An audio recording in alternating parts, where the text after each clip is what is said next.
सोलापूर लोकसभेच्या मवियाच्या उमेदवार प्रणिती शिंदेकडे 6 कोटींची मालमत्ता असल्याचं उघड झालंय। उमेदवारी अर्ज भरताना सादर केलेल्या प्रतिज्ञापत्रामध्ये ही माहिती उघड झाली आहे। 2019च्या तुलनेत त्यांच्या संपत्तीमध्ये 5 वर्षात 1,81,00,000 रुपयांची वाढ झाली आहे आणि विशेष बाब म्हणजे आपल्या नावे एकही दुचाकी चारचाकी नसल्याचं त्यांनी यामध्ये नमूद केलंय।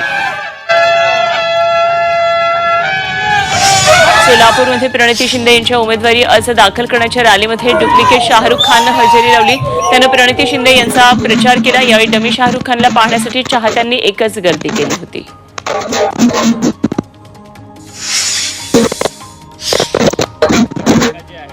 सोलापूर माढा लोकसभा मतदारसंघातून स्वरूप जानकर यांनी बहुजन समाज पक्षाकडून उमेदवारी अर्ज भरलाय। स्वरूप जानकर हे रासपचे प्रमुख महादेव जानकर यांचे पुतणे आहेत आणि महादेव जानकर हे घराणेशाहीच्या विरोधात आहेत। त्यामुळे काकांच्या पक्षातून उमेदवारी न लढवता आजोबांच्या पक्षातून निवडणूक लढवणार असं स्वरूप जानकर यांनी यावेळी सांगितलं। निमित्तानं मी त्यांना खूप खूप शुभेच्छा देतो। सोलापूर माढा लोकसभेचे मागासवर्गीय आयोगाचे माजी सदस्य लक्ष्मण हाके यांनी महात्मा फुले यांची प्रतिकात्मक वेशभूषा करून अर्ज भरला। ओबीसी विजयंती समाजाला प्रतिनिधित्व मिळावं यासाठी हाके यांनी अर्ज दाखल केला। नागरिकांना योग्य न्याय मिळावा म्हणून सर्वसामान्य कार्यकर्त्यांची ही उमेदवारी आहे असं त्यांनी यावेळी सांगितलं। सांगली लोकसभेसाठी महाविकास आघाडीकडून शिवसेना ठाकरे गटाचे उमेदवार चंद्रहार पाटील यांनी उमेदवारी अर्ज दाखल केला। यावेळी त्यांनी रॅली काढून जोरदार शक्ती प्रदर्शन केलं। रॅलीला खासदार संजय राऊत, जयंत पाटील, आमदार सुमनताई पाटील यांच्यासह मवियाचे नेते तसंच कार्यकर्ते मोठ्या प्रमाणामध्ये उपस्थित होते। उमेदवारी अर्ज दाखल करण्यासाठी स्वाभिमानी शेतकरी संघटनेचे उमेदवार थेट घोड्यावरून आले। स्वाभिमानी शेतकरी संघटनेचे उमेदवार महेश खराडे उमेदवारी अर्ज दाखल करण्यासाठी कार्यकर्त्यांसह घोड्यावरून निघाले। विश्रामबाग चौकापासून जिल्हाधिकारी कार्यालयापर्यंत बैलगाडी आणि घोड्यासह रॅली काढली। साताऱ्यात वंचितकडून अचानक उमेदवार बदलण्यात आला। आधी मारुती जानकर यांना उमेदवारी दिली होती, मात्र आता माजी सैनिक प्रशांत कदम यांना उमेदवारी दिली आहे। यावेळी रॅली काढून त्यांनी उमेदवारी अर्ज भरला। सैनिक फेडरेशन प्रकाश आंबेडकरांकडे या जागेची मागणी केलेली होती, तर त्यानंतर ही जागा माजी सैनिकासाठी सोडण्यात आली। नारायण राणेंनी रत्नागिरीमध्ये जोरदार शक्ती प्रदर्शन करत उमेदवारी अर्ज दाखल केला। अर्ज दाखल करण्याआधी राणेंनी शक्ती प्रदर्शन केलं। राणेंच्या या रॅलीमध्ये सामंत बंधूही सहभागी झालेले होते आणि रॅलीला सुरुवात करण्याआधी नारायण राणेंनी देवदर्शन घेतलं। महायुतीचा उमेदवार कोणत्याही परिस्थितीमध्ये विजय होईल असा विश्वास उदय सामंत यांनी व्यक्त केला। शिवसेना उद्धव बाळासाहेब ठाकरे विरुद्ध राणे कुटुंबीय अशीच लढत असल्याचं वक्तव्य विनायक राऊत यांनी केलं। तसंच शिवसेनेच्या पहिल्या गद्दाराला धडा शिकवलाय। निवडणूक वन साइड होणार आहे, त्यामुळे आपला 2.5 लाखांनी विजय होणार असल्याचा विश्वास त्यांनी यावेळी व्यक्त केला। रायगड लोकसभा मतदारसंघासाठी वंचित बहुजन आघाडीच्या उमेदवार कुमुदिनी चव्हाण यांनी उमेदवारी अर्ज दाखल केला। यावेळी त्यांनी अलिबागमध्ये रॅली काढली। सावित्रीची आणि जिजाऊंची लेक म्हणून आपण उमेदवारी अर्ज दाखल केला असल्याचं मत त्यांनी यावेळी मांडलं। शिर्डी लोकसभेसाठी शिवसेना उद्धव ठाकरे पक्षाकडून भाऊसाहेब वागचौर यांनी उमेदवारी अर्ज दाखल केला। यावेळी आदित्य ठाकरे, बाळासाहेब थोरात, शंकरराव गडाख उपस्थित होते आणि वागचौर यांच्या प्रचारासाठी आदित्य ठाकरे यांच्या उपस्थितीत रोड शो करत जोरदार शक्ती प्रदर्शन केलं। महाविकास आघाडीमध्ये सगळे एकत्र काम करतात, आमची ताकद जास्त आहे म्हणून खेचाखेच सुरू असल्याचा दावा आदित्य ठाकरेंनी केला। मात्र महायुतीतली भांडणं सुटत नाहीत आणि त्यांना उमेदवार सुद्धा मिळत नसल्याची टीका आदित्य ठाकरेंनी केली आहे। सिंधुदुर्गातून राणेंना उमेदवारी मिळाल्यामुळे आता 40 लोकांनी पुढचा विचार करावा असा टोला त्यांनी लगावला।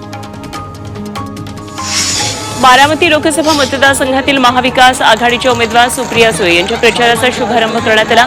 पवार कुटुंबियांचे श्रद्धास्थान असलेल्या बारामती तालुक्यातील कण्हेरीच्या मारुती मंदिरात प्रचाराचा नारळ फोडण्यात आला। अजित पवार यांचे सख्खे भाऊ श्रीनिवास पवार यांनी नारळ फोडून प्रचाराचा शुभारंभ केला।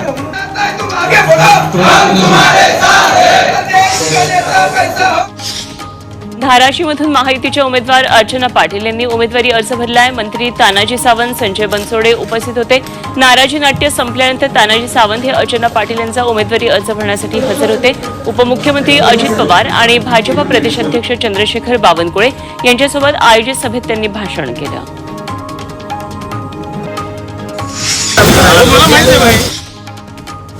रायगडमध्ये 2 तटकरे विरुद्ध 3 गीते अशी लढत रंगणारे सुनील तटकरे यांच्या नावाशी साधर्म्य असलेल्या सुनील दत्ताराम तटकरी नावाच्या उमेदवारांना लोकसभेच्या निवडणुकीसाठी अर्ज दाखल केलाय आणि दुसरीकडे मवियाचे उमेदवार अनंत गीतेंच्या नावाशी साधर्म्य असलेल्या आणखी दोघा अनंत गीतेंनी या आधीच अर्ज भरलेला आहे. शिरूर लोकसभा मतदारसंघातील जुन्नर तालुक्यामध्ये महायुतीत एकजूट झाल्याचं पाहायला मिळत आहे. आमदार अतुल बेनके, माजी आमदार शरददादा सोनवणे, भाजप नेते आशाताई बुचके यांनी एकत्र येत नरेंद्र मोदी यांना पंतप्रधान आणि शिवाजी आढळराव पाटलांना खासदार करायची अशी वज्रमूठ बांधली. आढळराव पाटलांच्या प्रचारासाठी स्थानिक सर्व नेते एकत्र आलेले पाहायला मिळतात.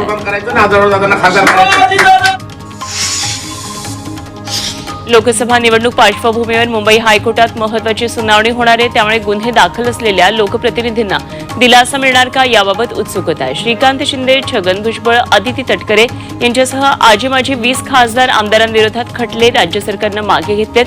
आणखी 17 लोकप्रतिनिधींविरोधातले खटले मागे घेणार असल्याचं राज्य सरकारनं सांगितलं.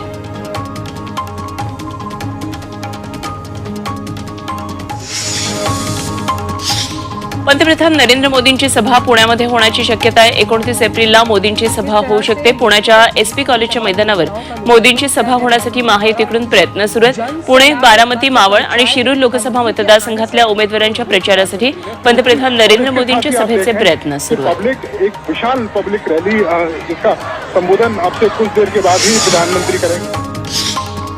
सुप्रीम कोर्टानं धनगर समाजाची याचिका फेटाळली आहे. सुप्रीम कोर्टाकडून मुंबई हायकोर्टाचा निकाल कायम ठेवण्यात आला आहे. सुप्रीम कोर्टामध्ये याचिका दाखल करून एसटी प्रवर्गातून आरक्षणाची मागणी करण्यात आली होती. या संदर्भात निकाल देता मुंबई हायकोर्टानं धनगर आणि धनगड हा वेगळा असल्याचा निकाल दिलेला होता आणि हाच निकाल सुप्रीम कोर्टानंही कायम ठेवला.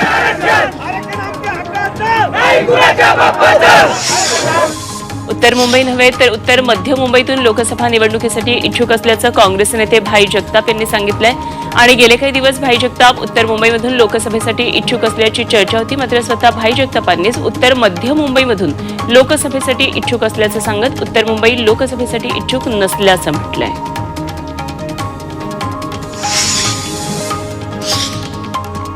राज ठाकरे यांच्या महायुतीच्या सभांसाठीचा कार्यक्रम ठरल्याची माहिती शिवसेना नेते संजय शिरसाट यांनी दिली आहे. मुंबई, ठाणे, नाशिक, पुणे आणि संभाजीनगर सारख्या महत्त्वाच्या ठिकाणी राज यांची तोफ धडाडू शकते अशी माहिती संजय शिरसाट यांनी दिली.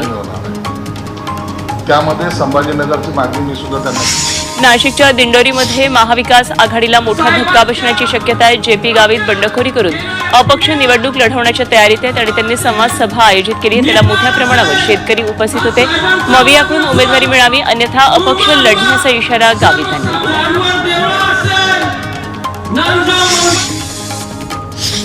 राष्ट्रवादी काँग्रेस अजित पवार पक्षाचे नेते छगन भुजबळ यांनी नाशिक लोकसभा उमेदवारीतून पूर्णपणे माघार घेतली आहे. पत्रकार परिषद घेऊन भुजबळांनी स्वतः ही घोषणा केली. पंतप्रधान मोदी आणि अमित शहा आपण नाशिक लोकसभा निवडणूक लढवावी म्हणून आग्रही होते असं भुजबळांनी सांगितलं आणि त्याचबरोबर देवेंद्र फडणवीस यांनी त्याला दुजोरा दिल्याचं त्यांनी सांगितलं. नाशिकच्या जागेसाठी माझं नाव दिल्लीमधून ठरलेलं होतं असा खुलासा राष्ट्रवादी काँग्रेस अजित पवार पक्षाचे नेते छगन भुजबळ यांनी केलाय. माझ्या नावाची चर्चा होती याची शहानिशा करण्यासाठी देवेंद्र फडणवीसांना फोन केला होता. मात्र फडणवीसांनी दिल्लीच्या बैठकीत तुमचं नाव ठरल्याचं सांगितलं अशी माहिती भुजबळांनी दिली. नाशिक लोकसभेच्या मैदानातून आता छगन भुजबळ यांनी माघार घेतल्यानंतर शिवसेनेचे विद्यमान खासदार हेमंत गोडसे यांचा मार्ग मोकळा झाल्याची चर्चा सुरू आहे.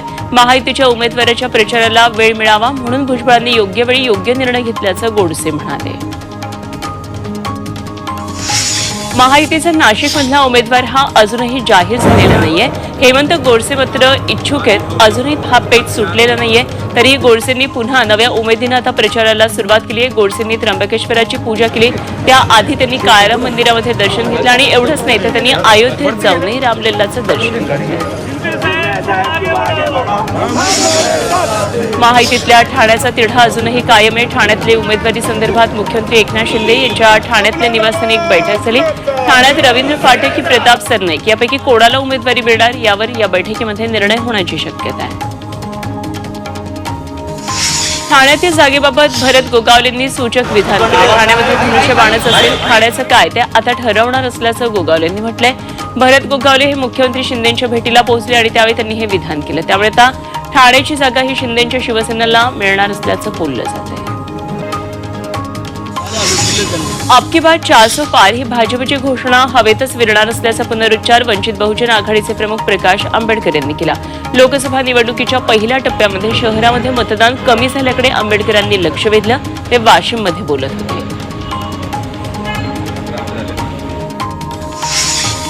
हिंगोलीमधून हेमंत पाटील यांची उमेदवारी जाहीर करून पुन्हा उमेदवारी बदलली. याबद्दल त्यांनी वाशिममध्ये झालेल्या संवाद मेळाव्यामध्ये खंत व्यक्त केली. आपण प्रचार कार्यालय सुरू करून सभा सुरू केल्या होत्या असंही ते म्हणाले. तसंच आपण 25 वर्षांपासून कार्यालय प्रमुख म्हणून जे काम करायचं तेच काम आपण आता वाशिममध्ये करत असल्याची माहिती त्यांनी दिली.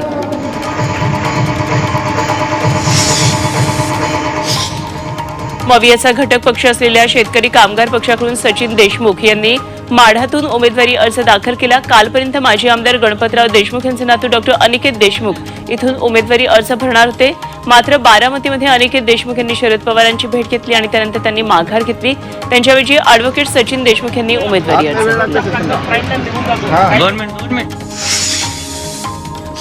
माढा लोकसभा मतदारसंघात अभय जगतापांचा बंड अखेर थंड झालाय.